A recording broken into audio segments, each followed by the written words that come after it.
Hello friends, zeta axis के एक और वीडियो में आपका स्वागत है। और आज के वीडियो में हम देखेंगे सी फ्लोर स्प्रेडिंग थ्योरी के एविडेंसेस। तो हैरी हेस ने सी फ्लोर स्प्रेडिंग की थ्योरी दी थी 1961 में, और ये थ्योरी जो थी वो बहुत ही जल्दी बहुत सारे लोगों ने एक्सेप्ट कर ली। क्यों? क्योंकि इसके बहुत ही स्ट्रॉन्ग एविडेंसेस थे। ऐसे बहुत सारे एविडेंसेस थे जो इस थ्योरी को सपोर्ट करते थे, इसीलिए इसको इतना सपोर्ट मिला। तो आइए पहले रिवाइज कर लेते हैं। हमने जो पिछले वीडियो में सी फ्लोर स्प्रेडिंग थ्योरी देखी, तो इसके बाद हम देखेंगे वो एविडेंसेस जिसने इस थ्योरी को सपोर्ट किया और जिसके कारण ये थ्योरी ग्लोबली एक्सेप्ट हुई। तो हैरी हेस के अनुसार उन्होंने जो आर्थर होम्स ने कन्वेक्शन करंट थ्योरी दी थी उसका यूज किया। उन्होंने कहा कि हमारा एस्थेनोस्फीयर है और एस्थेनोस्फीयर के अंदर एक कन्वेक्शन करंट है। कन्वेक्शन करंट किसका है? मैग्मा का है। तो मैग्मा जो होता है वो हॉट मैग्मा जो होता है वो ऊपर आता है। यहां पे क्या होता है कि एस्थेनोस्फीयर की डेंसिटी ज्यादा होती है रॉक से कंपेयर टू लिथोस्फीयर, तो डायरेक्टली यहां पे ऊपर नहीं जा पाता, इसीलिए ये स्ट्रीम यहां पे दो पार्ट में डिवाइड हो जाती है। बट क्योंकि ये स्ट्रीम जो दो पार्ट में मूव हो रही है और ये स्ट्रीम ठंडी होती है तो ऐसे नीचे जाती है, अब ये दोनों अलग अलग डायरेक्शन में मूव हो रहे हैं, तो यहां पे क्या होगा कि एक रिफ्टिंग फोर्स लगेगा लिथोस्फीयर के ऊपर, जो उस लिथोस्फीयर को दो पार्ट में खींच देगा, दोनों साइड खींच के बीच में एक रिफ्ट पैदा कर देगा। यहाँ का जो मैग्मा है वो भी बहुत हॉट है। याद रखें, यहाँ पे मैग्मा हॉट है और ये मैग्मा धीरे धीरे यहाँ पे आते आते कूल हो जाता है और फिर सबडक्ट हो जाता है। तो यहाँ का मैग्मा हॉट है तो लिथोस्फीयर को मेल्ट भी करेगा, लेकिन धीरे धीरे होगा, ये प्रोसेस स्लो होगी। तो ओवर द टाइम जब ये प्रोसेस चलते रहेगी कई सालों तक, तो आप देखेंगे कि यहाँ पे मैग्मा ये सरफेस से पहुंचेगा, यहाँ पे सॉलिडिफाई होगा और यहाँ पे माउंटेन्स बनेंगे। ये माउंटेन्स फिर इस कन्वेक्शन करंट के कारण पूरा लिथोस्फीयर जो मूव हो रहा है कन्वेक्शन करंट की तरह, ये माउंटेन्स भी मूव होंगे। ये माउंटेन्स भी धीरे धीरे मिड ओशनिक रिज से दूर जाएंगे। हम देख रहे हैं दोनों साइड जो भी ये माउंटेन्स बने हैं वो मिड ओशनिक रिज से दूर ट्रेवल हो रहे हैं। जब ये ट्रेवल होंगे तो इरोजन होगा, क्योंकि बहुत सारा यहाँ पे ओशन का पानी है। इस ओशन के पानी के कारण यहाँ पे इरोजन होगा। तो आप देखेंगे कि माउंटेन्स की हाइट कैसे डिक्रीज होते जा रही है। आप देखिए, यही माउंटेन्स ले लीजिए और जैसे जैसे टाइम के साथ ये मिड ओशनिक रिज से दूर जाएंगे, इनकी हाइट कम हो गई, यहाँ पे प्लेन रीजन बन जाएगा। तो हमने देखा यहाँ पे जो लिथोस्फीयर था वो बहुत ही हॉट है। लिथोस्फीयर का भी टेम्परेचर यहाँ पे ज्यादा है क्योंकि लिथोस्फीयर नया नया बन रहा है, रॉक्स के अंदर काफी सारा हीट ट्रैप्ड है। लेकिन जब ये लिथोस्फीयर यहां से यहां तक मूव करेगा, ये काफी कूल हो जाएगा। तो कूल हो जाएगा, इसकी डेंसिटी यहाँ पे बढ़ जाएगी। जब डेंसिटी बढ़ जाएगी तो वेट बढ़ जाएगा, तो ग्रेविटी इसको और ज्यादा पुल करेगी। इसी बीच क्या होता है कि ये जो मैग्मा है ये भी यहाँ पे अपराइज होता है, यहाँ पे हॉट होता है, धीरे धीरे कूल होता है। जब ये कूल होगा तो कुछ मैग्मा का पार्ट यहाँ पे डिपोजिट हो जाएगा नीचे से, एक और लेयर बन जाएगा। ये लेयर भी हैवी होगा। तो इस लेयर के कारण भी क्या होगा, ये जो हमारा ओशनिक क्रस्ट है ऊपर का, इसका वेट बढ़ जाएगा और इसके वेट बढ़ने के कारण ग्रेविटी इसको नीचे की ओर खींचेगी। अब यहाँ पे दो फोर्स लग रहे हैं। एक फोर्स हमने यहाँ पे देखा कि यहाँ पे क्योंकि इसकी डेंसिटी बढ़ गई है, एक और लेयर जुड़ गया है, सेडिमेंट्स भी ऊपर से डिपोजिट हो गए हैं, तो इसके कारण ग्रेविटी इसको नीचे की ओर खींचेगी। एक फोर्स यहाँ पे लगता है, ये फोर्स इसको मिड ओशनिक रिज से दूर धकेलती है। और ये फोर्स क्यों होती है? क्योंकि यहाँ पे आप देखोगे कि ऐसा एक ट्रेंच बनता है और ऐसा एक वेज शेप बनता है। तो इस वेज शेप पे क्या होता है कि यहाँ पे अगर कोई भी मैग्मा का लेयर बनेगा तो उस पे क्या होगा, इस तरह का फोर्स लगेगा ग्रेविटी के कारण। तो इसीलिए यहाँ पे ये एक फोर्स लगता है जिसके कारण मैग्मा दूर की ओर ढकेला जाता है। तो इन दोनों फोर्सेस के कारण आप देखेंगे कि ओवर टाइम क्या होगा कि हमारा ये जो लिथोस्फीयर है या जो ओशनिक क्रस्ट है ये यहाँ पे सबडक्ट होना शुरू हो जाएगा।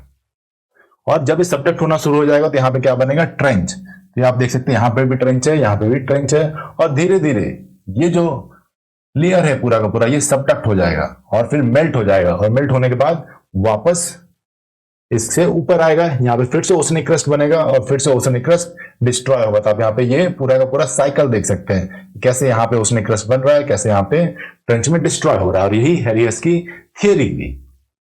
तो अब देखते हैं जो प्रमुख एविडेंसेस थे जो उनकी थियरी को सपोर्ट करते हैं। तो सबसे इंपॉर्टेंट था पेलियोमैग्नेटिक एविडेंस।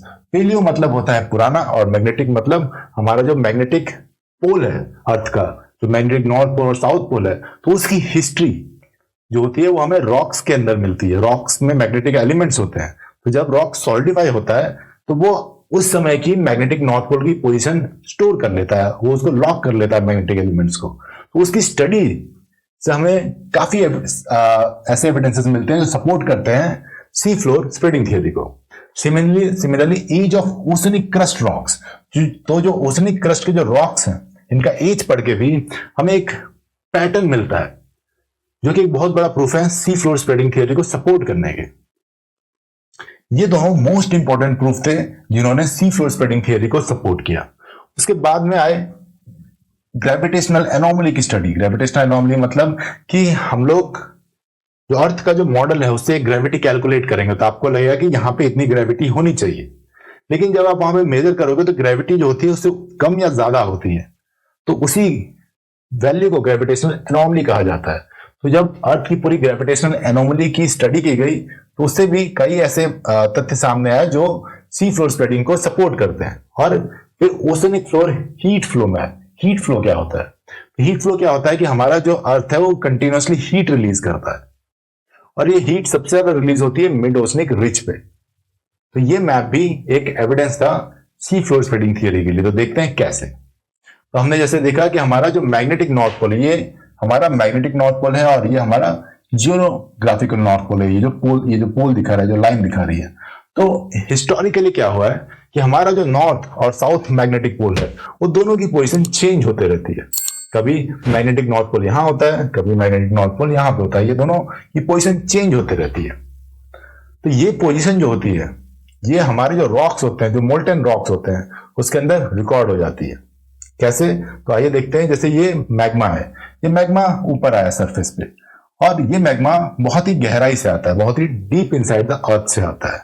तो इसमें क्या होता है कि इसका टेम्परेचर ज्यादा होता है और इसके अंदर बहुत सारे मैग्नेटिक एलिमेंट्स होते हैं। क्यों? क्योंकि अर्थ के डीपर पार्ट्स में हमें निकल मिलता है, आयरन मिलता है। तो ये दोनों बेसिकली मैग्नेटिक एलिमेंट्स है, और भी मैग्नेटिक एलिमेंट्स हैं। तो जब मैग्मा डीपर पार्ट से आता है, एस्टेनोस्फीयर से आता है, तो उसमें निकल और आयरन का अमाउंट ज्यादा होता है। याद रखिए हमारा जो एस्टेनोस्फीयर है, मेंटल है, वो क्या है? वो है अल्ट्रा मैफिक, यानी कि उसके अंदर मैग्नीशियम और आयरन का मात्रा बहुत ज्यादा है। तो ये जो मैग्मा के रॉक्स आते हैं हमारे सरफेस पे, उसके अंदर आयरन का कंटेंट ज्यादा होता है, मैग्नेटिक एलिमेंट ज्यादा होते हैं। अब जब टेम्परेचर एक क्यूडी टेम्परेचर से ज्यादा होगा तो ये सारे जो मैग्नेटिक एलिमेंट्स है ये रैंडमली ओरिएंटेड होंगे। लेकिन जो मैग्मा सरफेस पे आया है, धीरे धीरे उसका टेम्परेचर क्या होगा? कम होगा। और जैसे ही टेम्परेचर इस टेम्परेचर से कम होगा, जो ये रॉक्स होंगे, जो ये मैग्नेटिक एलिमेंट्स है, वो हमारे मैग्नेटिक नॉर्थ पोल के हिसाब से अलाइन हो जाएंगे। ये हमारा मैग्नेटिक नॉर्थ पोल है, और ये सारे के सारे जो मैग्नेटिक एलिमेंट्स हैं ये हमारे मैग्नेटिक नॉर्थ पोल को पॉइंट कर रहे हैं। अभी याद रखिए, अभी हमारा ये जो रॉक है, ये जो मैग्मा है, ये अभी भी मोल्टन स्टेट में है, लेकिन टेम्परेचर बस थोड़ा कम हो गया है। तो जो मैग्नेटिक एलिमेंट्स है वो अलाइन हो गए। लेकिन जब हमारा टेम्परेचर मेल्टिंग पॉइंट से भी कम होगा, हमारे रॉक सॉलिडिफाई हो जाएंगे। अब क्या होगा कि मैग्नेटिक एलिमेंट्स की ये जो पोजीशन है, जो मैग्नेटिक नॉर्थ पोल की ओर पॉइंट कर रही है, लॉक हो गई। अब अगर टाइम के साथ ये जो हमारा मैग्नेटिक नॉर्थ पोल है, इसकी पोजीशन चेंज भी हो जाए, तो भी ये एलिमेंट्स अपनी पोजीशन चेंज नहीं करते हैं। क्यों? क्योंकि जो रॉक्स है वो सॉलिडिफाई हो गया। जो मैग्नेटिक क्रिस्टल्स थे वो एक बार अलाइन हो गए तो अलाइन हो गए, अब उनको चेंज होने की जगह नहीं है, रॉक्स तो सॉलिडिफाई हो गए। तो ये जो रॉक्स है ये हमारे अर्थ के मैग्नेटिक पोल की हिस्ट्री को लॉक कर लेते हैं। और इनकी स्टडी से हमें ये पता चलता है कि एक तो ये रॉक्स कहां पे फॉर्म हुए थे, और दूसरा ये मैग्नेटिक नॉर्थ पोल की हिस्ट्री क्या है। तो अगर हम मिड ओशनिक रिज देखें, ये जो मिड ओशनिक रिज है, और यहां पे ये मैग्मा दोनों साइड से बाहर आ रहा है। अब ये मैग्मा सॉलिडिफाई हो रहा है, तो ये जो रॉक है ये सॉलिडिफाई हो, ये कहां पॉइंट कर रहा है? मैग्नेटिक नॉर्थ पोल को। ठीक है। अब अगला जो लेयर आएगा वो भी इसी के आसपास पॉइंट करेगा। अब ये मानिए कि हमारा जो मैग्नेटिक नॉर्थ पोल धीरे धीरे मूव हो रहा है, तो जो भी रॉक्स आएंगे, उनके मैग्नेटिक एलिमेंट जो होंगे, उनकी जो पोजीशन होगी वो भी आप देखिए कैसे शिफ्ट हो रही है। ये वाला रॉक तब फॉर्म हुआ जब मैग्नेटिक नॉर्थ पोल यहां पे था, तो इसके मैग्नेटिक एलिमेंट्स यहां पे पॉइंट करेंगे। जो ये वाले हैं वो पॉइंट कर रहे हैं कि मैग्नेटिक नॉर्थ पोल इधर है। क्यों? क्योंकि ये वाला जो स्ट्राइप है, यहाँ पे जो रॉक्स सॉलिडिफाई हुए तब मैग्नेटिक नॉर्थ पोल उधर था, लेकिन अब इधर है, तो इनके मैग्नेटिक एलिमेंट्स वहां पॉइंट कर रहे हैं, और अब जो फॉर्म होंगे उनके मैग्नेटिक एलिमेंट्स इधर करेंगे। और इसी तरह थ्रू आउट द टाइम आप देखेंगे कि जो रॉक्स हैं, जो डिफरेंट रॉक्स जब फॉर्म होंगे, तो उनके हिसाब से, उनका टाइम के हिसाब से और मैग्नेटिक नॉर्थ पोल के हिसाब से उनका मैग्नेटिक एलिमेंट का डायरेक्शन डिसाइड होगा। तो जब हमारे ओशनिक क्रस्ट की स्टडी की गई तो उसमें पाया गया कि जो मैग्नेटिक एलिमेंट्स हैं उनका जो डायरेक्शन है वो कंटिन्यूअसली ऑल्टर हो रहा है, चेंज हो रहा है। अगर एक पट्टी आप लेंगे, एक स्ट्राइप लेंगे, तो उसमें जो मैग्नेटिक पोल होगा वो एक साइड होगा, नेक्स्ट वाले में इस साइड होगा। याद रखिए इन दोनों के बीच में मिलियंस ऑफ ईयर्स का डिफरेंस है, लेकिन आप देखेंगे कि ये एक इधर पॉइंट कर रहा है, दूसरा इधर कर रहा है, फिर एक इधर कर रहा है, फिर एक इधर कर रहा है, और ये पैटर्न दूसरे साइड भी रिपीटेड है, मतलब सेम है पैटर्न दोनों साइड। तो ये हमारे जो मैग्नेटिक स्टडी की गई ओशनिक क्रस्ट की, उनके रॉक्स के मैग्नेटिक एनॉमलीज की, तो हमें ये रिकॉर्ड मिला कि अगर हम स्ट्राइप्स लें तो मिड ओशनिक रिज से इक्वल डिस्टेंस पे अगर हम स्ट्राइप्स लेंगे तो दोनों की मैग्नेटिक जो कैरेक्टरिस्टिक्स है मैग्नेटिक एलिमेंट्स की, वो सेम है, सेम ही डायरेक्शन में पॉइंट कर रहे हैं और सेम ही स्पीड से, सेम ही फ्रीक्वेंसी से चेंज हो रहा है दोनों साइड ये एनॉमलीज। अब इससे हमें दो इंपॉर्टेंट चीजें हम कंक्लूड कर सकते हैं। पहला चीज क्या है? पहला चीज ये है कि इससे हमें सबसे इंपॉर्टेंट चीज ये समझ में आती है कि जो हमारा ओशनिक क्रस्ट है वो एक साथ नहीं बना, वो एक बार में नहीं बना। यानी कि ऐसा नहीं हुआ कि मैग्मा का एक लेयर है पूरा का पूरा ओशनिक क्रस्ट बन गया, बल्कि ओशनिक क्रस्ट जो है वो धीरे धीरे पट्टी बाय पट्टी, स्ट्राइप्स बाय स्ट्राइप्स बना। क्यों? क्योंकि अगर एक ही बार पूरा का पूरा ओशनिक क्रस्ट बन गया होता तो सारे जो रॉक्स होते हैं हमारे ओशनिक क्रस्ट के, वो एक ही डायरेक्शन में पॉइंट करते।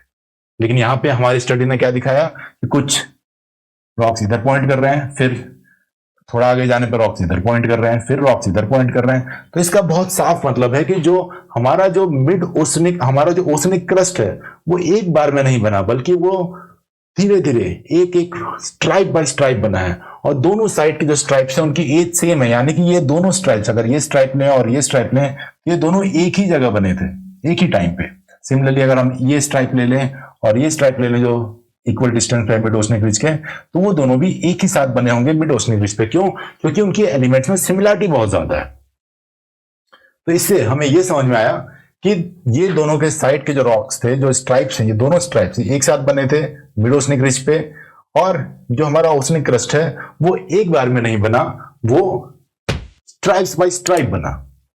तो ये दो इंपॉर्टेंट कंक्लूजन, और ये दोनों ही कंक्लूजन्स जो थे वो सी फ्लोर स्प्रेडिंग थियरी को सपोर्ट करते थे। सी फ्लोर स्प्रेडिंग थियरी क्या कहती है कि ओशनिक क्रस्ट हमारा यहां मिड ओशनिक रिज पे बनता है और ट्रेंच पे डिस्ट्रॉय होता है। ये आपको ये जो मैग्नेटिक एनॉमली की थियरी ये क्या कह रही है कि हमारा जो ओशनिक क्रस्ट है वो स्ट्राइप्स बाय स्ट्राइप बना, हर एक स्ट्राइप अलग अलग बना है, पूरा ओशनिक क्रस्ट एक बार नहीं बना, जो कि सी फ्लोर स्प्रेडिंग थियरी के अकॉर्डिंग है कि सारे के सारे जो स्ट्राइप्स थे वो यहां पे बनते हैं दोनों साइड के। और फिर ये मैग्नेटिक एनॉमली स्टडी क्या कहती है कि दोनों साइड के एनॉमली सिमिलर है, इसका मतलब वो दोनों एक साथ ही बने होंगे एक ही जगह पे, यानी कि मिड ओशनिक रिज पे। तो किस तरह से ये मैग्नेटिक एनॉमलीज की स्टडी जो है वो हमारे इस सी फ्लोर स्प्रेडिंग को सपोर्ट कर रही है, आप देख सकते हैं।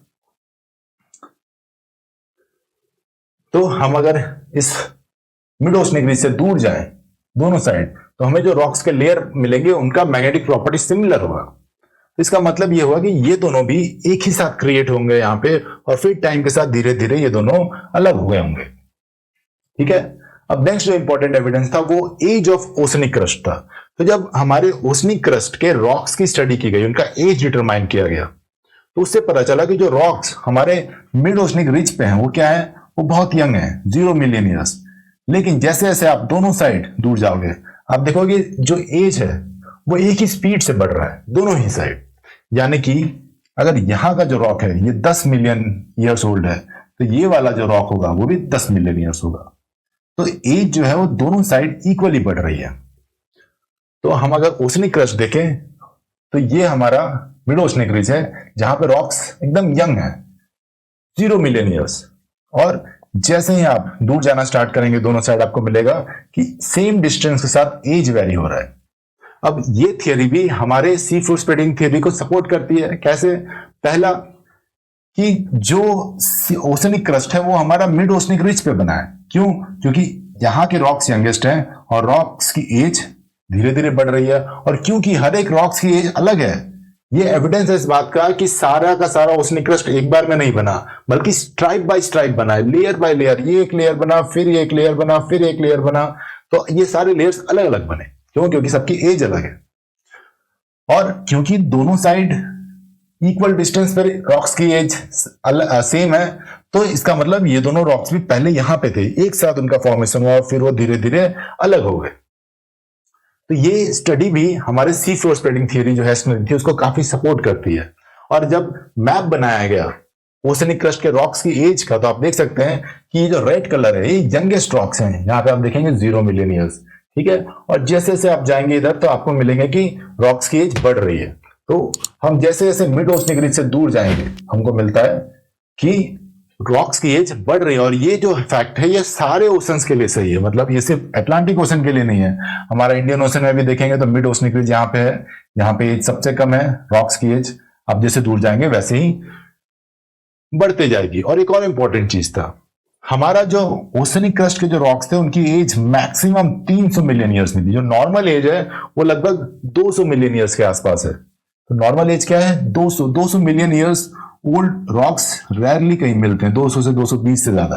और 300 मिलियन ईयर्स से ज्यादा पुराने ओशनिक क्रस्ट के रॉक्स तो मिलते ही नहीं है। तो हमारे ओशनिक क्रस्ट के रॉक्स कहां से कहां तक हैं? ओल्डेस्ट है वो 200 से 300 मिलियन ईयर्स मैक्सिमम। और यही अगर हम कंपेयर करें हमारे कॉन्टिनेंटल क्रस्ट के रॉक्स के, तो कॉन्टिनेंटल क्रस्ट के रॉक्स आपको 3.5 बिलियन ईयर्स या 4 बिलियन ईयर्स तक भी मिल सकते हैं। तो आप देख सकते हैं कि कितना डिफरेंस है। और ओशंस जो थे वो हमारे अर्थ पे लगभग 3 से 3.5 बिलियन ईयर्स थे। मतलब ये तो मिनिमम एस्टिमेट है, मोस्ट कंजर्वेटिव एस्टिमेट। कुछ लोग तो कहते हैं कि इससे भी पहले से ओशंस हमारे अर्थ पे हैं। तो जब हमारे अर्थ पे ओशंस 3 से 3.5 बिलियन ईयर्स से हैं, लेकिन रॉक्स हमें जो मिल रहे हैं वो सिर्फ 300 मिलियन ईयर्स पुराने मिल रहे हैं। इसका एक ही मतलब है कि जो ओशनिक क्रस्ट है वो डिस्ट्रॉय हो जा रहा है कहीं पे, इसलिए हमें 300 मिलियन ईयर से ज्यादा पुराने रॉक्स नहीं मिल रहे हैं। और याद रखिए हैरी हेस ने क्या कहा था कि जो ओशनिक क्रस्ट है वो ट्रेंच पे डिस्ट्रॉय हो जाता है। तो ये जो एज थी ओशनिक क्रस्ट के रॉक्स की, इसकी स्टडी भी सपोर्ट करती है, इसकी फाइंडिंग्स भी डायरेक्टली सपोर्ट करती है सी फ्लोर स्प्रेडिंग थ्योरी को। और ये दोनों बहुत ही इंपॉर्टेंट प्रूफ्स थे सपोर्ट के लिए। यहाँ पे आप देख सकते हैं ये हमारा मिड ओशनिक रिज है येलो लाइन का, और एक कैसे एज इंक्रीज हो रहा है जैसे आप दूर जा रहे हैं मिड ओशनिक रिज से। थ्रू आउट द ग्लोब ये पैटर्न फॉलो होता है। नेक्स्ट आप देखेंगे age of oceanic crust rocks, ये हमारे इंडियन ओशन का था। इसमें ये आप एज देख सकते हैं, ये मैप स्पेसिफिकली इंडियन ओशन के लिए है। तो यहाँ पे आप देखेंगे ये हमारा मिड ओशनिक रिज है हमारे इंडियन ओशन में।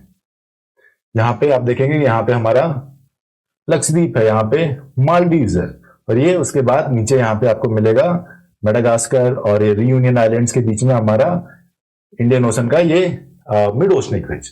तो रॉक्स जो हमारे ओशनिक क्रस्ट के हैं, इंडियन ओशन के जो ओशनिक क्रस्ट के रॉक्स हैं यहाँ पे फॉर्म होते हैं और धीरे धीरे सुंदर ट्रेंच में डिस्ट्रॉय हो जाते हैं। इसके बाद जो नेक्स्ट स्टडी थी वो थी heat flow map. Heat flow map क्या हमने डिस्कस किया था कि हमारे अर्थ के अंदर बहुत ज्यादा हीट है। हमारा अर्थ कंटिन्यूअसली ये हीट है वो स्पेस को रिलीज करता है रेडिएशन के थ्रू। तो इस रेडिएशन की जब स्टडी की गई तो पाया गया कि maximum amount of heat flow यानी कि जो रेडिएशन है वो मिड ओशनिक रिज पे मिलता है। आप देख सकते हो मिड ओशनिक रिज पे कितना ज्यादा हीट रिलीज हो रहा है। और जैसे जैसे आप मिड ओशनिक रिज से दूर जाओगे आपको मिलेगा कि जो हीट की क्वांटिटी है, जो हीट रिलीज हो रहा है वो कम हो जाएगी और कॉन्टिनेंटल क्रस्ट में ये और ज्यादा कम हो जाएगी। तो इससे हमें क्या जानने को मिलता है? इससे हमें सबसे इंपॉर्टेंट ये समझ में आता है कि जो अर्थ की जो थिकनेस है, अर्थ की जो क्रस्ट की थिकनेस है, ओशनिक क्रस्ट हो या कॉन्टिनेंटल क्रस्ट हो, इसकी जो थिकनेस है हमारे क्रस्ट की वो सबसे कम है मिड ओशनिक रिज के पास। क्यों? क्योंकि हमारा जो क्रस्ट है वो पुअर कंडक्टर ऑफ हीट है, मतलब वो हीट को अलाउ नहीं करता है। अब यहाँ पे इतना ज्यादा हीट रिलीज हो रहा है, इसका मतलब तो यही हुआ कि यहाँ पे हमारा क्रस्ट की थिकनेस बहुत ही कम है। वही यहाँ पे हम जब जाते हैं इस रीजन में ओशनिक क्रस्ट की थिकनेस ज्यादा है, यहाँ पे हीट रिलीज कम हो रहा है। तो जब ये हीट फ्लो का मैप पाया गया कि हीट फ्लो सबसे ज्यादा मिड ओशनिक रिज पे है और बाकी साइड में बहुत कम है, तो इसका हम डायरेक्ट कंक्लूजन ये ले सकते हैं कि इस एरिया में जो ओशनिक क्रस्ट है उसकी थिकनेस कम है। और यहाँ पे साइड में जब हम दूर जा रहे हैं मिड ओशनिक रिज से तो वहां पे हमारे ओशनिक क्रस्ट की जो थिकनेस है वो ज्यादा है, तभी तो हीट कम रिलीज हो रहा है। और यही सेम चीज हैरी हेस ने भी बताई थी कि क्योंकि यहाँ पे मैग्मा है, ये राइज होता है, ये ऊपर आ जाता है, तो इसलिए यहाँ पे लिथोस्फीयर या ओशनिक क्रस्ट की थिकनेस कम होगी और धीरे धीरे ये सॉलिडिफाई होगा, ये ठंडा होगा, सॉलिडिफाई होगा और भी एक लेयर आएगा, तो इसके कारण इसका वेट बढ़ेगा, तो इसकी थिकनेस बढ़ेगी, उसके कारण हीट जो रिलीज है वो भी कम होगा। तो इस तरह से ये जो स्टडी थी ये भी एक तरह से सी फ्लो स्प्रेडिंग थ्योरी को सपोर्ट करती है। ये हमारे पूरे वर्ल्ड का हीट फ्लो का मैप है और ये सबसे ज्यादा हीट फ्लो एरिया दिखा रहा है ये कलर। और ये कहाँ पे है? ये मिड ओशनिक रिज पे है। सबसे कम हीट फ्लो आपको यहाँ देखने को मिल रहा था। आपको मेनली ये रीजन देख रहे हैं आप, ये सारे रीजन जो कॉन्टिनेंट्स पे हैं वहां पे हीट फ्लो काफी कम देखने को मिल रहा है। इनफैक्ट यहाँ पे आप देखेंगे हीट फ्लो कम है। ये गंगा रीजन है, यहाँ पे आप देखिए गंगा प्लेन्स में हीट फ्लो ज्यादा है कंपेयर टू हिमालयाज और पेनिनसुलर रीजन के। क्यों? क्योंकि वहां पे भी थिकनेस शायद कम होगी। और थिकनेस कम क्यों होगी? क्योंकि हिमालय के फॉर्मेशन के कारण एक फॉल डीप बन जाता है, एक ऐसा खड्डा सा बन जाता है हिमालयाज के अंदर, जिसके कारण सारे सेडिमेंट्स डिपॉजिट हुए। बट यहाँ पे जो रॉक्स का लेयर है वो एक ऐसे सिंकलाइन बना देता है। खैर वो हम आगे देखेंगे जब हम हिमालयाज के बारे में पढ़ेंगे। बट यहाँ पे आप देख सकते हो कि कैसे ये जो एक्सेसिव हीट फ्लो है वो हमारे मिड ओशनिक रिज पे ज्यादा है। क्यों? क्योंकि वहां पे थिकनेस कम है।